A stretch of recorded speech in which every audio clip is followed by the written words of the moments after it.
Hello, my name is Eddie Tofpik. I'm Head of Technical Analysis and Senior Markets Analyst at ADM Investor Services International Limited. And here is your weekly technical analysis of New York and London sugar markets. Ice raw sugar in New York. I once again left highlighted in bright red on my daily chart the neckline of the August to November 2021 complex triple top.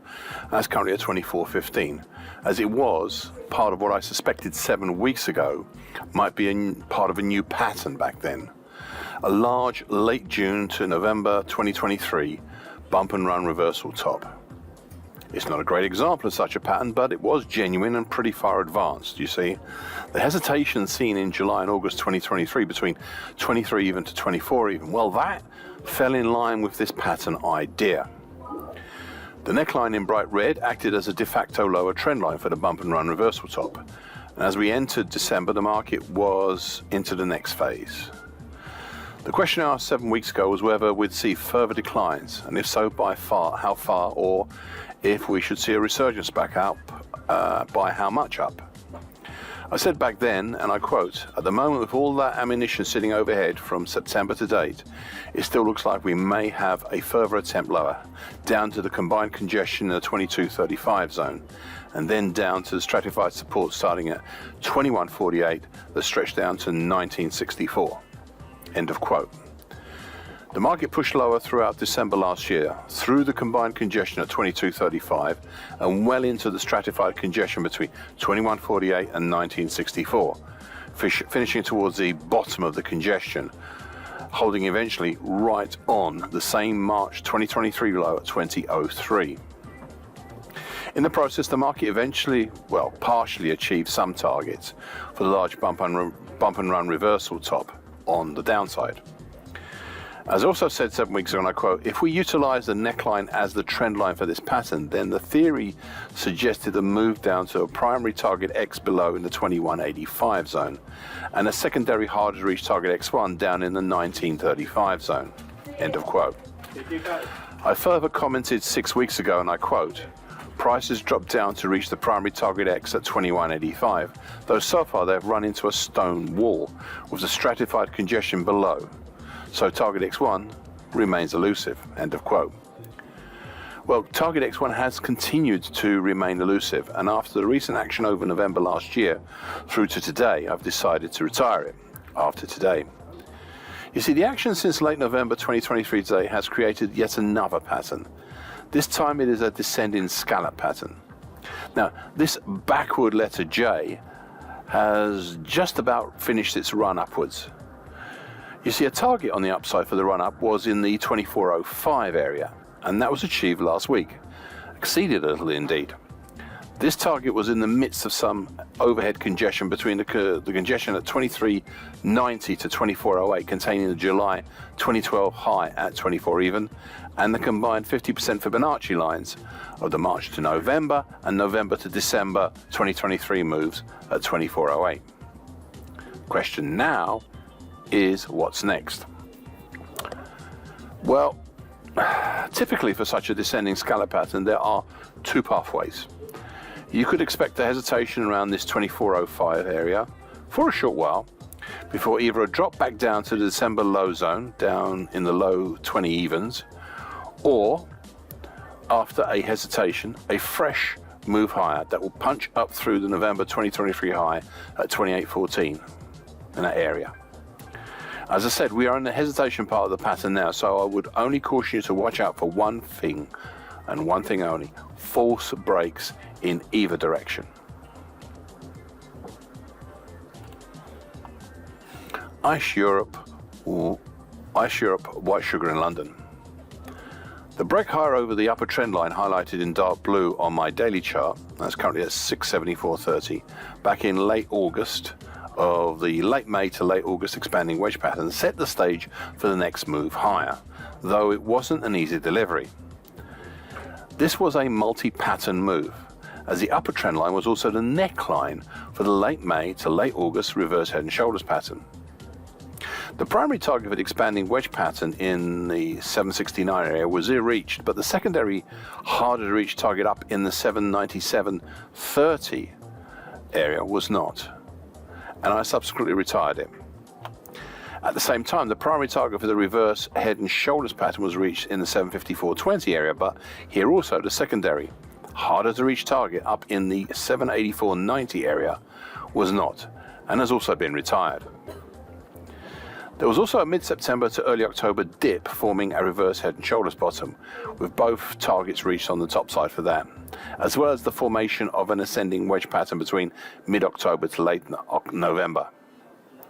This had been breached on the upside in early November, which will shortly become very important, before breaking lower in late November and falling away, below the previously mentioned dark blue trend line, and dipping through congestion, starting with the rising long moving average, currently at 692.90, then at 685.90, then the March 2012 high at 674.90, the July 2012 high at 663.70, and the 650 to 652.20 congestion zone containing the 50% Fibonacci line for the January to September 2023 move at 652.20.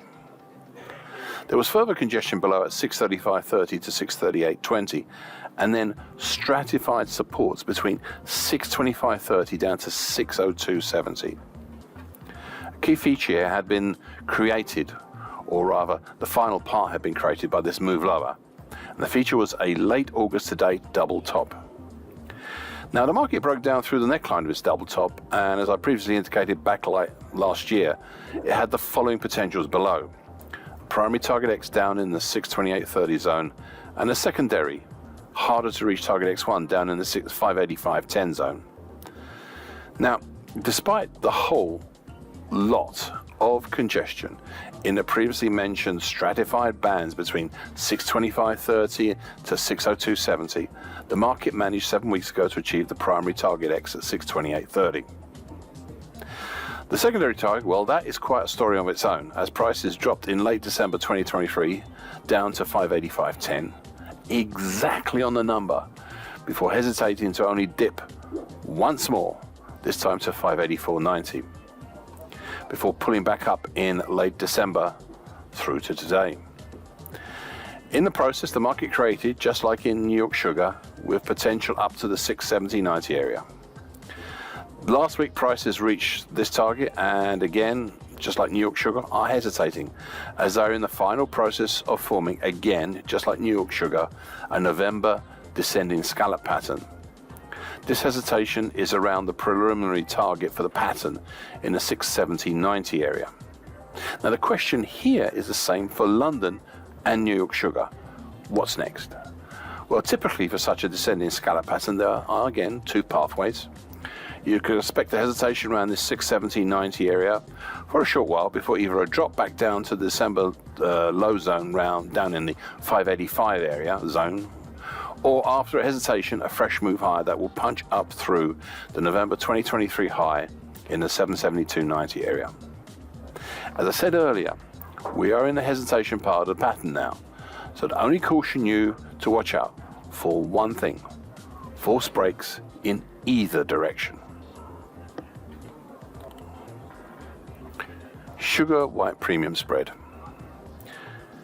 It must be close to a year here for this chart, or that this chart continues to be one of the busiest and most colourful of all my charts. Many things are all going on, all at the same time. Okay, so I'd previously spoken about, well, some while ago, about how two big picture items were seen on this weekly chart. We have the recurring big old bullish Andrews pitchfork from 2019 to 2021, highlighted in dark blue on my weekly chart, with prices currently in between the lower time below, currently at 126 even, and the middle time above, currently at 200 even. I've said this so many times before, but I will keep repeating it here yet again. This pitchfork, despite being breached in the past, still continues to show the overall major bullish angle of attack of this market. Next, we have an ascending expanding wedge pattern above the current market. This was formed between mid-April to late November last year, and that's currently 230.5 to right off the top of my weekly chart. To me, it was and still is not the best looking of such wedge patterns, but it is also still out there. and it comes with all the possibilities such a pattern invokes. Then there is the more recent activity, and this is where we have seen prices around and on occasion down through all the moving averages, notably the long moving average currently at 130 3/4 and the medium moving average currently at 140 3/4. Prices had also been pushed down through the 250% Fibonacci lines at 128 3/4 and 131.5, as well as the June 2020 high at 134 even, and then moved back up through all of them and up to the 2013 high at 152 3/4 before ending up where we are now, sitting for the last 12 weeks on top of the medium moving average, which is currently at 140 3/4, in a relatively narrow range. Below we now have congestion until we see below the highlighted in blue lower time, currently at 125 3/4, of the big 2019 to 2021 bullish Andrews pitchfork. Meanwhile, above we have congestion between 152 3/4 and 155, and then again between 162 3/4 and 164 3/4, and between 173 3/4 and 175 even. In amongst this, in bright pink, is the neckline of the June 2021 to May 2022 reverse head and shoulders bottom, currently at 161 1/4. The market being settled between these supports and resistances, well, it will not continue, though it will be towards, I think, possibly the end of 2024 before the market makes a final decision. Until then, keep an eye on the medium moving average as a support. Thank you for listening. This weekly broadcast gives the essential market patterns and consequences. Please be aware of the risk disclaimer posted both at the front and at the back of this broadcast. Copyright is Tofpik and ADM Investor Service International Limited. And here comes the final important bit.